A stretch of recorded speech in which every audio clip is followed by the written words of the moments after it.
Oh, hey there, guys. Welcome to the channel. Wanted to share my Gaslands UK challenge entry for this week. This is the official car of the month that I put together, and yeah, basically I went with I guess a rotting mummy themed car, and kind of did a few things to it to make it turn out this way. And yeah, just kind of wanted to share with you guys what I did to put together. So I started off with a 1957 Plymouth Fury Hot Wheels car. This is pretty much a current model that's I believe that's on the pegs right now, and it's very, very cool. I really, really like it. I think it looks amazing. Sorry for this image here. Basically, my lights this past week started to flicker around my workbench, and it kind of messed up my timeline. But yeah, going back to the build, originally I was thinking about doing the Gigahorse car. So I had actually two Plymouth Furies to work with, plus another similar car, as you can see in the background here, and then a green race car that had a motor that I wanted to try it and use. So I started actually to disassemble the cars and starting to mod and cut one of the cars kind of in half, so I can merge them this way. My original plan was to do the Headless Horseman, and I had the idea of making like one part, obviously the driver or the rider, and the other part would have been like more along the lines of I guess the horse. A couple of other ideas that I had were also a vampire and a werewolf, and trying to figure out how I would put them together. But obviously, I didn't go that route. So after I stripped the paint, I had sort of a like a bare metal to look to use, and I don't know. Honestly, I wasn't really quite happy with the general look, and I even thought about using a monster truck chassis with like the large wheels at the back, and change the front wheels to something else in the front, maybe a little smaller, and just have it angled downward a little bit.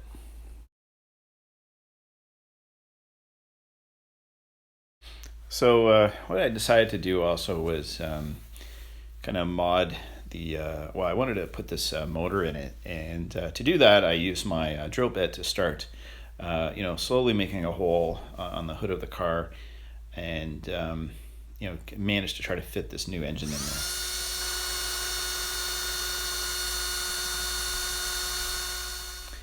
Yeah, and with a couple of holes cut out, I ended up kind of enlarging them over time. I kind of did some cutting with my Dremel tool, and was able to cut a suitable hole for the motor to be able to fit in. And I wasn't sure if I was going to glue the entire original metal piece, including the seat, inside the car. I was trying to figure out like how I was going to do it.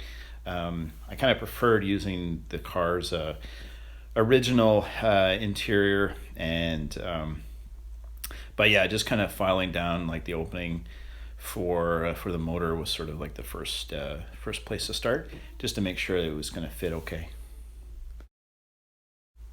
So yeah, I do apologize too if I kind of crackle my voice a little bit. I'm actually not feeling well this week. Something I got going on here. I don't think it's nothing serious. Just probably like a typical cold.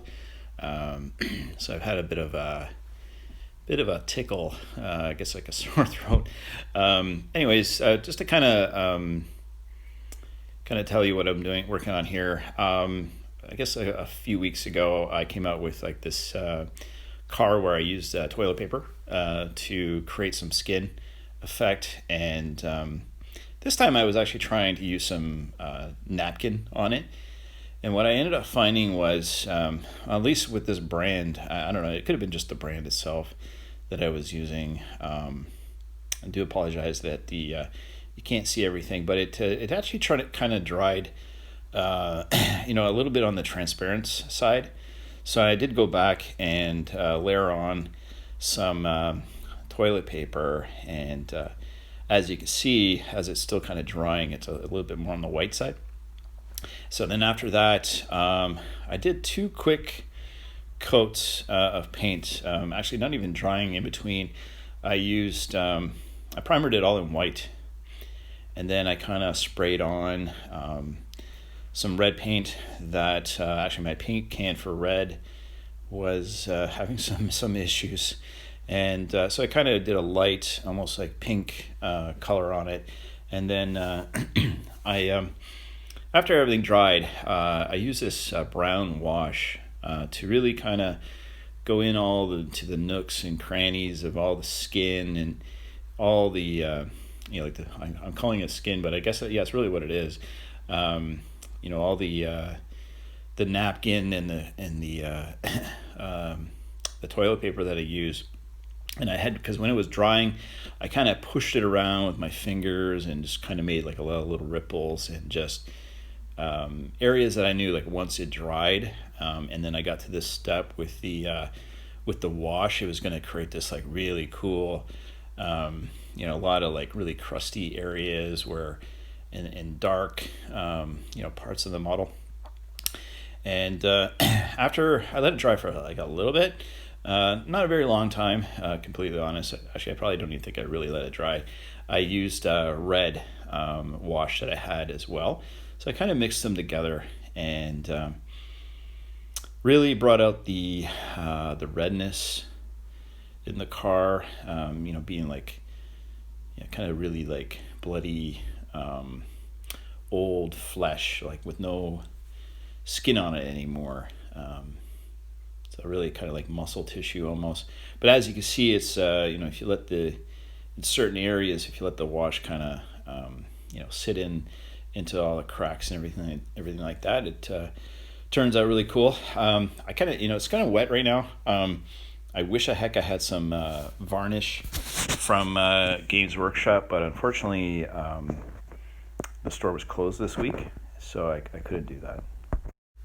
So in a way, some of this model build was kind of done backwards.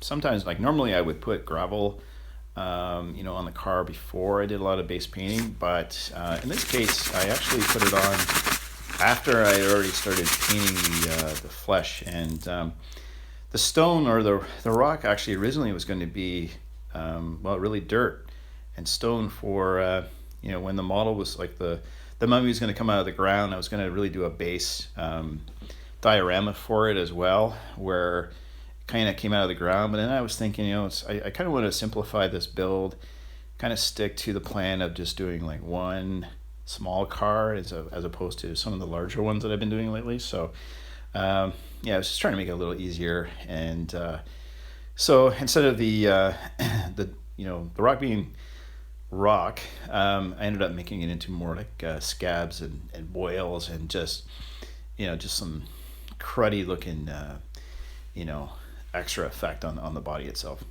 I started painting the engine a little too early, and as you'll see, the engine and also the chassis I kind of did at the same time with some silver paint.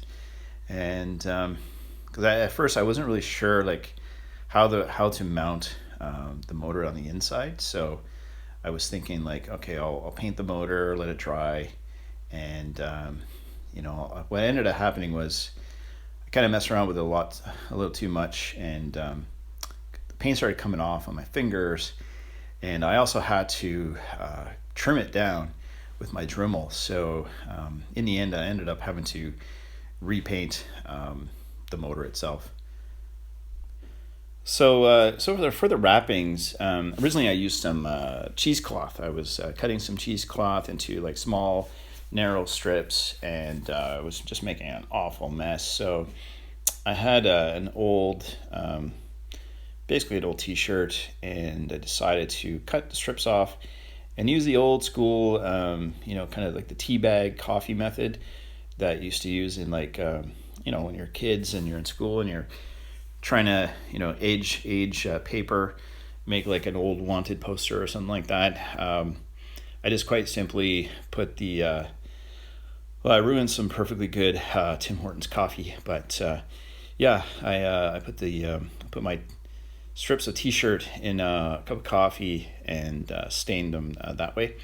And then while that was going on, the motor that I had attached directly to the interior was drying, and being all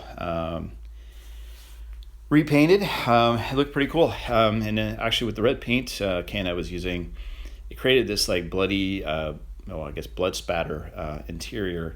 And I was thinking, that'd be kind of cool if I could keep it that way. But I ended up painting the interior with some gray and just kind of detailing it out a little bit more. So you can't really see it too much anyway, but that's kind of what I ended up doing with it. So the key thing was to make sure everything fit properly with the new motor inside, and so that I can actually close the car, even at the rivets, and then kind of plan out how I'm going to do the wrapping job. So originally I made like two full. I guess I made a lot of the wrapping, and I thought this looked a little too crazy with all that wrap on it. So I ended up just settling on only using the one, and I thought that looked pretty good. So once the body was all dry, with all the washes on it, I started to detail it out. We have a decent amount of paint, acrylic sets, and first thing I did was highlight all the rotting flesh, burnt flesh with pink, and really kind of made the as you can see here, everything just kind of stand out. Where things were low and kind of gross, it stayed gross, and all the outside areas became more like steak. So I thought it looked a little bit more improved over the last time I tried this, and I was quite pleased with the end result. But I used a few different colors overall, not just pink, but I also used some light green, like really, really bright green, as you can see on the hood here, and on the top of the car, like the roof. And then for the scabs, I used like a mixture of basically it was like a light gray, just to simply give it a little bit of contrast. So I didn't want them to be brown anymore. I didn't want them to be too dark.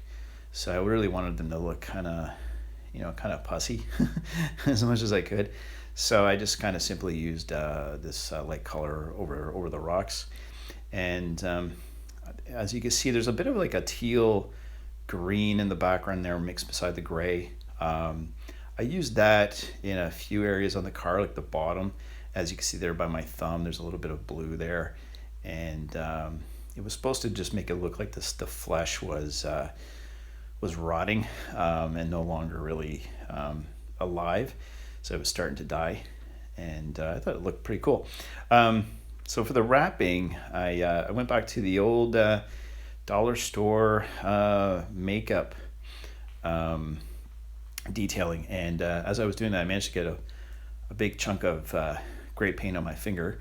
But that's just that's how the battle goes when you're doing these videos.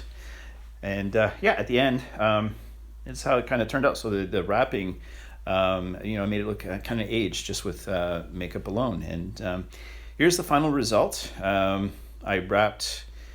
Well, after I got everything all wrapped up, I actually went back and I glued some green grass, like flock, to it, as well as a little bit of like moss. I was actually still thinking about doing like a base for it, and if I had, I would have made it kind of look like it was coming out of the ground and just made some like tire tracks and stuff like that. But I kind of really wanted to focus on the model itself and just not really distract from how the car turned out, and decided just to leave it the way it is here. So yeah, hope you guys like this. I put grass kind of on the bottom as well. Again, it was supposed to look like it was kind of buried under the earth, and it just kind of came out of the ground and it was driving away. I actually even had an idea of having some of the mummy straps caught on something, and it was just unraveling as it was kind of pulling away. But that just would have made it a little bit more complex. But as you can see, some little bit greenness from just from being all rotting under the earth for so many years, and it's still still juicy, as Brendan Fraser would have said in the Mummy's Return. But yeah, this is the original 57 Fury turned into this great mummy car for Halloween. And hopefully you guys liked how this turned out. Feel free to take the ideas and use it for your own kind of car or something like that. You can even take the paper method and just even make it look like rusty metal. You can paint it any way you want. But thanks a lot for stopping by, and please like and subscribe, and thanks a lot.